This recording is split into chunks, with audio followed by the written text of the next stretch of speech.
Протести, прислушувани разговори, молотови коктели. Ваква е сликата изминатиот период во Албанија. Западниот сосед на Македонија. Земја која е во пакет сонна за добивање на почеток на преговори за влез во европското семејство.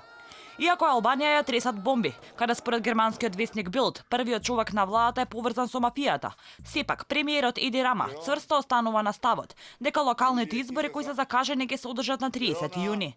Тој вели дека тој процес не може да се третира како топка партали. Никој не може да го земе во заложништво демократскиот процес.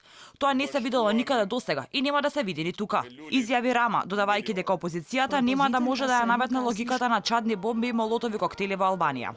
Рама оцени дека опозицијата е во паничен страв од правосудните реформи.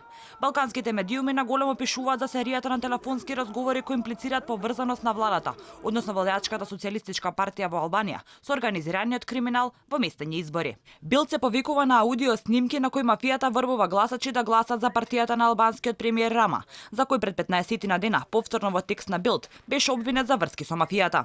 На снимките се слуша како мафијашкиот бос во разговор со градоначалникот на Драч договара кој од социјалистичката партија ќе влезе во собранието, како и за кој ќе се купуваат гласовите.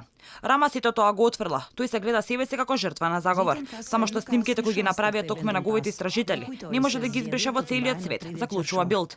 Македонските експерти велат дека прислушуваните разговори се само маша за уценување и пазарење на политичките структури од страна на криминалните структури. Од целата таа работа организираните криминални групи може да извлечат одреден профит. Кога зборувам за одреден профит, мислам дека профит е за организираните криминални групи нивното инсталирање во власта или нивното шуроварење или контролата на власта за интерес на организираните криминални групи пред се оние кои што каде што станува збор за организираните форми на трговија со наркотици, со човечки органи, во делот на проституцијата, во делот на акцизните стоки. Аудио снимките или бомбите кои ги објавува весникот биле дел од истрагата која отворила албанската полиција и не се достапни за јавноста, а делови не смелени да се најдат во пишани документи. Наведува Билд кој објави 6 снимки. Останува отворено прашањето дали бомбите, кои случајно или не, коинцидираат со тајмингот за носење на одлука за почеток на преговорите со Европската унија за Албанија, се појавуваат со новите бомби, кои се претежно за албанските политичари во Македонија, и дали сето тоа ќе влијае врз двете земји за одредување на датумот.